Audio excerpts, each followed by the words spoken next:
ఓం నమో వెంకటేశాయ. జ్యోతిషరత్నాకరం ఛానల్కి స్వాగతం.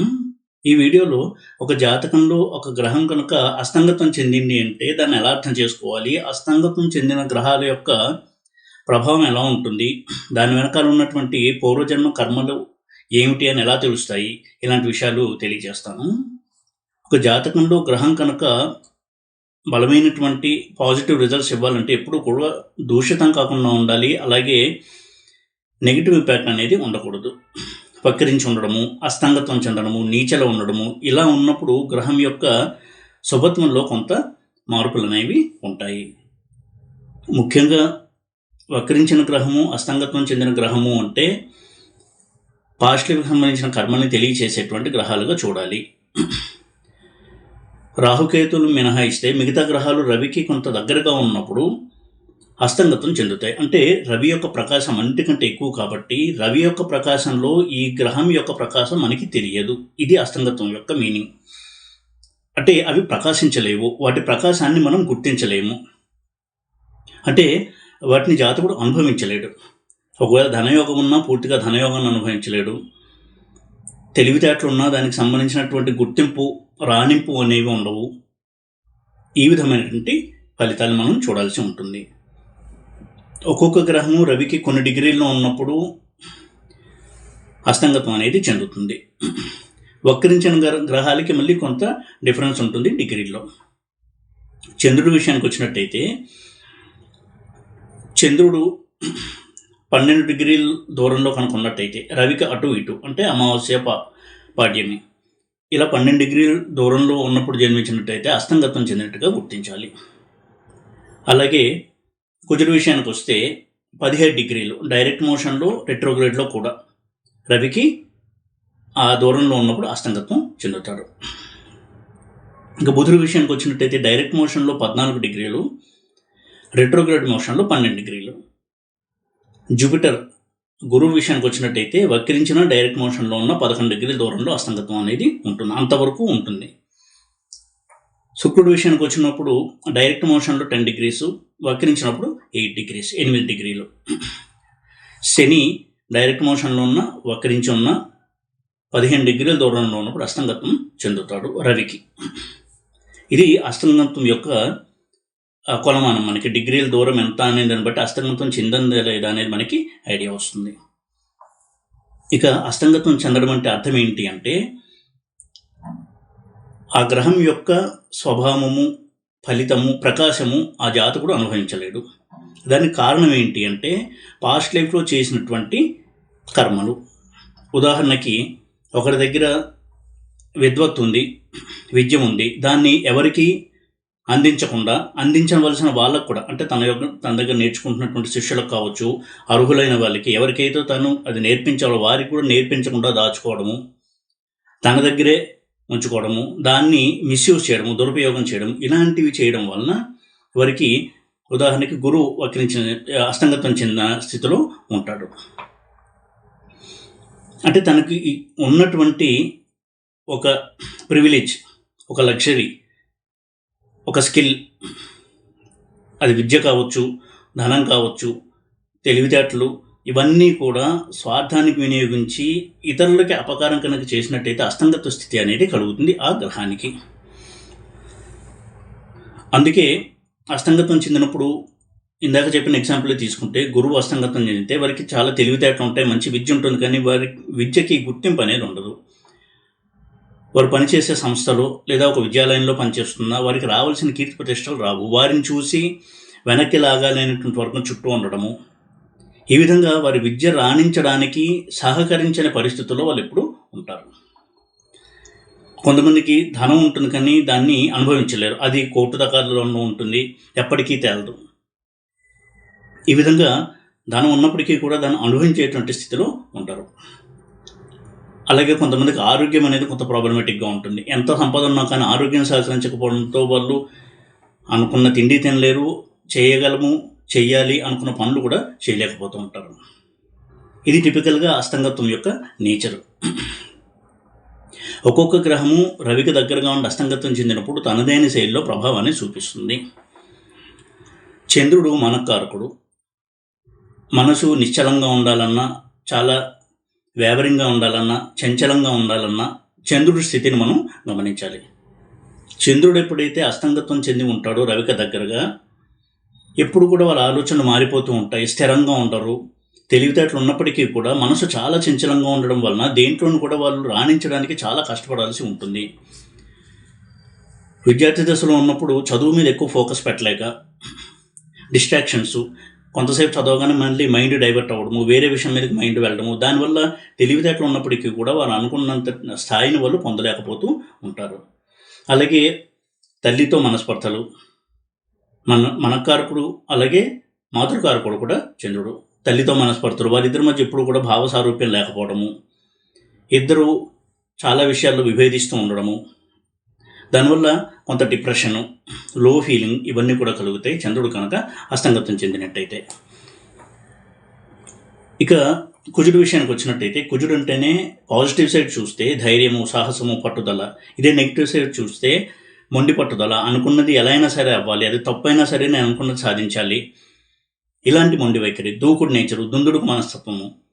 ఎప్పుడైతే కుజుడు రవికి దగ్గరగా ఉండి అస్తంగతం చెందుతాడో ఈ నేచర్ వల్ల, ఈ స్వభావం వల్ల జీవితంలో చాలా కష్టాలు కొని తెచ్చుకుంటూ ఉంటారు. రవి కుజుల కలయిక అందుకే ఉన్నప్పుడు, కుజుడు రవికి దగ్గరగా ఉన్నప్పుడు చాలా జాగ్రత్తగా స్టడీ చేయాలి. ఎందుకంటే చిన్నప్పటి నుంచి కూడా లక్షణాలు కనబడుతూ ఉంటాయి. చిన్నపిల్లలు చిన్నదానికి కూడా ఎక్కువగా మారం చేయడము, చేతిలో ఉన్న వస్తువులు విసిరి కొట్టడము, తోటి పిల్లలతో తగాదాలకు వెళ్ళడము, వాళ్ళని కొట్టి రావడము, ఇలాంటివన్నీ కూడా చేస్తూ ఉంటారు. ఆయుర్దాయం మీద కూడా ఇంపాక్ట్ చూపిస్తుంది. కుజుడు కనుక రవికి దగ్గరగా ఉండి అస్తంగతం చెందినట్టయితే ప్రమాదాలు జరుగుతూ ఉండడం, యాక్సిడెంట్స్ జరుగుతూ ఉండడము, అలాగే సర్జరీస్ అవుతూ ఉండడము, ఇలాంటి కొన్ని నెగిటివ్ రిజల్ట్స్ని ఇస్తాడు కుజుడు కనుక అస్తంగతం చెంది రవికి దగ్గరగా ఉన్నట్టయితే.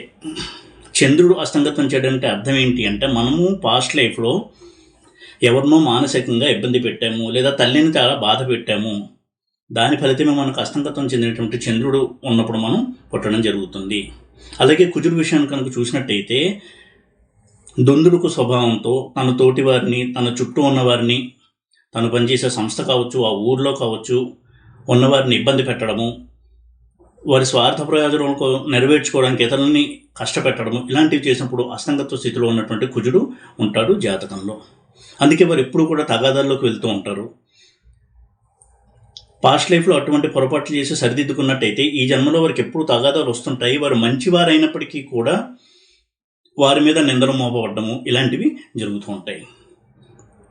న్యాయం కోసం పోరాటం చేసే వ్యక్తులుగా ఉంటారు, సమాజ హితం కోసం పోరాటం చేసే వ్యక్తులుగా ఉంటారు, ఇలాంటివి కూడా ఉంటాయి కుజుడు కనుక వక్రించినట్టయితే. అంటే ఆ పోరాటము ఒక మంచి కాజ్ కోసం ఉంటుంది, సమాజ హితవు కోసము, 10 మంది మేలు కోసం పోరాటం చేయడము, ఇలాంటివి కూడా ఇస్తాడు కుజుడు కనుక అస్తంగతం చెందితే. దానివల్ల వారు పర్సనల్ లైఫ్లో ఎప్పుడూ సుఖపడరు, ఎప్పుడు ఇతరుల కోసమే కష్టపడుతూ వారి గురించి పోరాటాలు చేస్తూ వారి లైఫ్ అంతా సాగిపోతుంది.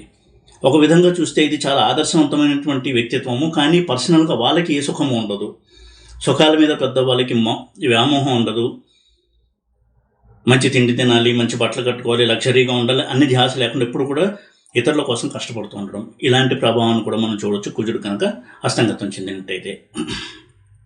ఇక బుధుడు అస్తంగతం కనుక చెందినట్టయితే, బుధుడు అంటేనే బుద్ధిబలాన్ని సూచించే గ్రహము, లాజికల్ థింకింగ్, డెసిషన్ మేకింగ్, ఇలాంటివి రూల్ చేసే ప్లానెట్ బుధుడు. ఇటువంటి బుధుడు కనుక అస్తంగతం చెందినట్టయితే చిన్న విషయాన్ని కూడా డేలా పడిపోవడము, సరైన నిర్ణయం తీసుకోలేకపోవడము, చిన్నదానికి ఎక్కువగా భయపడిపోవడము, ఈ భయము అనేది ఎక్కువగా ఉంటుంది బుధుడు కనుక అస్తంగతం చెందినట్టయితే.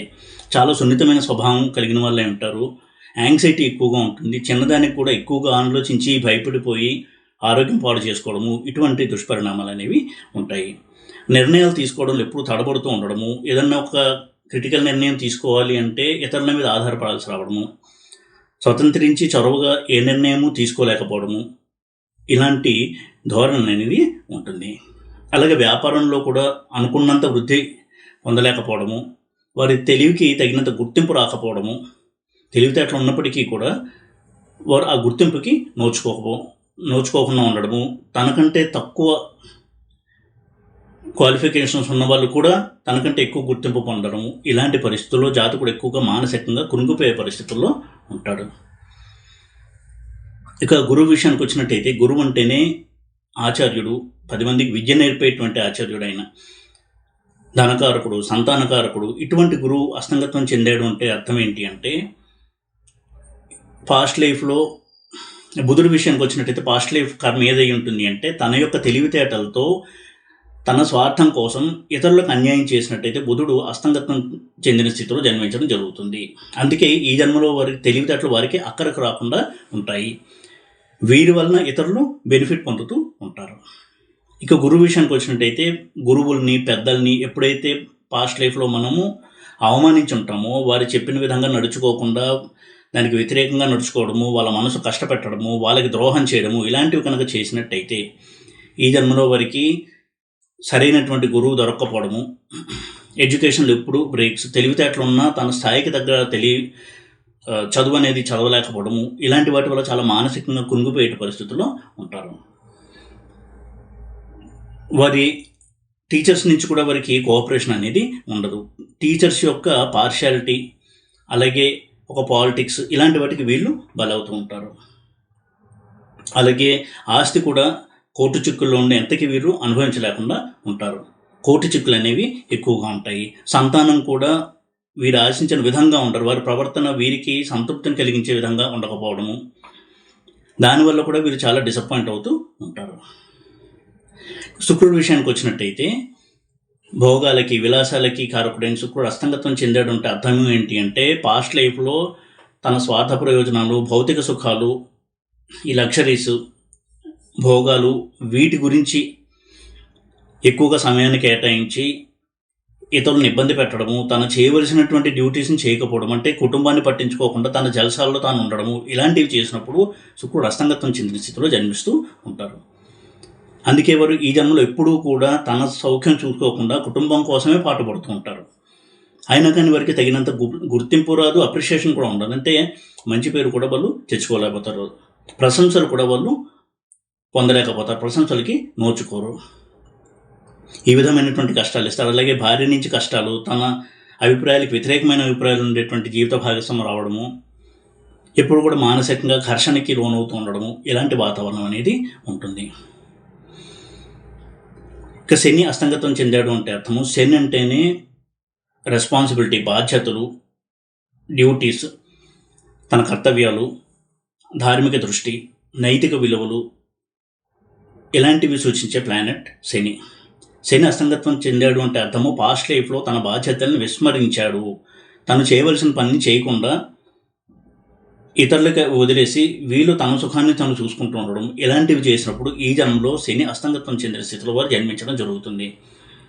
అందుకే చిన్నప్పటి నుంచి కూడా చాలా పెద్ద పెద్ద బాధ్యతల్ని మోయాల్సి రావడము, తానే ఇంటి పెద్దగా ఉన్న అందరినీ చూసుకోవాల్సి రావడము, తన సుఖాన్ని పక్కపెట్టి తన తోడబుట్టిన వాళ్ళ గురించి ఎక్కువగా కష్టపడము, తనకు అర్హతలు ఉన్నా దానికి తగినటువంటి ఉద్యోగం కావచ్చు, వ్యాపారం కానీ ఉండి అందులో రాణించలేకపోవడము, ఇలాంటి స్థితిలో ఉంటారు శని కనుక అస్తంగత్వం చెందినట్టయితే. అందుకే చూడండి, శని అస్తంగత్వం చెందినప్పుడు వారు ఒక కార్యాలయంలో, ఒక ఆఫీసులో పనిచేస్తున్నా వారి పనికి గుర్తింపు ఉండదు. తనకంటే తక్కువ క్వాలిఫికేషన్ ఉండి తక్కువ పని చేసే వాళ్ళు కూడా వాళ్ళ మేనేజర్ దగ్గర మంచి మార్కులు కొట్టి పైకి ఎదుగుతూ ఉంటారు. వీరికంటే ముందే వారు ఎదుగుతారు. ఇలాంటి పరిస్థితులకు కారణం ఏంటి అంటే, పాస్ట్ లైఫ్లో మన స్వార్థం కోసం మన డ్యూటీస్ని పక్కన పెట్టడము, అదేవిధంగా మన కింద పనిచేసే వారిని ఎప్పుడైతే సరిగా చూసుకోమో, వారికి అందించాల్సినవి న్యాయబద్ధంగా అందించమో, శని అస్తంగత్వం చెందిన స్థితిలో జన్మించడం జరుగుతుంది. అందుకే వీరికి ఎప్పుడు కూడా బాస్ నుంచి ఏదో ఒక రకమైనటువంటి వ్యతిరేకత, ఏదో ఒక కారణం చేత వీరి మేనేజర్కి వీరంటే ఇష్టం ఉండకపోవడము, ఇంటెన్షన్గా కావాలనే వీరు ఎదుగుదలని వాళ్ళ మేనేజర్ ఆపుతూ ఉండడము, ఇలాంటి పరిస్థితులను వాళ్ళు ఎదుర్కొంటూ ఉంటారు. ఈ విధంగా అస్తంగత్వం చెందిన గ్రహాలు మనకి క్లూస్ అనేవి ఇస్తాయి, పాస్ట్ లైఫ్లో ఎటువంటి కర్మలు మనం చేసి ఉండొచ్చు అనేటువంటి విషయాల గురించి. అయితే పరిహారాలు ఏంటి అంటే, రవికి పరిహారాలు చేసుకోవడము, రవిని పాజిటివ్గా చేసుకోవడము, ఎప్పుడూ కూడా నైతిక విలువలకి కట్టుబడి ఉండడము, సూర్యారాధన నిత్యము చేస్తూ ఉండడము, సూర్యుడికి అర్ఘ్యం ఇస్తూ ఉండడము ప్రతిరోజు కూడా, ఇలాంటివి చేయడం వల్ల చాలా మటుకు అస్తంగత్వం దోషం అనేది కొంత తగ్గుతుంది. అలాగే అస్తంగత్వం చెందిన గ్రహం ప్రాబ్లం ఇస్తోంది అంటే ఆ ప్రాబ్లంని యాక్సెప్ట్ చేసి ఆ ఫ్రస్ట్రేషన్లో లేదా ఆ ఆత్మన్యూనతా భావం కావచ్చు, అటువంటి స్థితిలో ఇతరులకి కష్టం కలిగించకుండా ఉండడం కూడా చాలా మంచి రెమెడీ. ఎందుకంటే అటువంటి స్థితిలోని తిరిగి రియాక్ట్ అయ్యి ఇతరులకి హాని చేస్తూ ఉండడం వలన ఆ చైన్ అనేది ఇంకా కంటిన్యూ అవుతూ ఉంటుంది. ఈ విధంగా ఎప్పుడు కూడా అసంగత్వం చెందిన గ్రహాలు ఉన్నాయి అంటే తప్పకుండా మన కర్మంలో లోపం ఉంది, పూర్వజన్మ కర్మంలో లోపం ఉంది అని గ్రహించి దాన్ని సరిదిద్దుకునే ప్రయత్నం చేయాలి. వాటి నుంచి వచ్చేటువంటి ఫలితాలని మనోధైర్యంతో తట్టుకుని నెగిటివ్గా రియాక్ట్ అవ్వకుండా ముందు కనుక వెళ్ళినట్టయితే చాలా మటుకు ఆ అసంగత్వం యొక్క ప్రభావం తగ్గడమే కాదు, మనకి ఆ డివైన్ బ్లెస్సింగ్స్ కూడా అందుతాయి. ఈ వీడియో కనుక మీకు నచ్చినట్టయితే లైక్ చేసి, షేర్ చేసి, సబ్స్క్రైబ్ చేయండి. ఓం నమో వెంకటేశాయ.